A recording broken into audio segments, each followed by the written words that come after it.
Hello, ka-organic! Welcome to my vlog. So before ako magpatuloy sa mga hindi pa nakasubscribe dyan sa ating YouTube channel, please click like and subscribe na para updated kayo sa next video na i-upload ko. Thank you very much. Ayan, meron ako dito siliko-likot.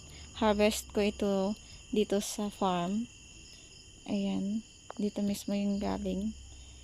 I-process ko, gawin ko sinamak or yung spicy na sausawan with pure coconut vinegar.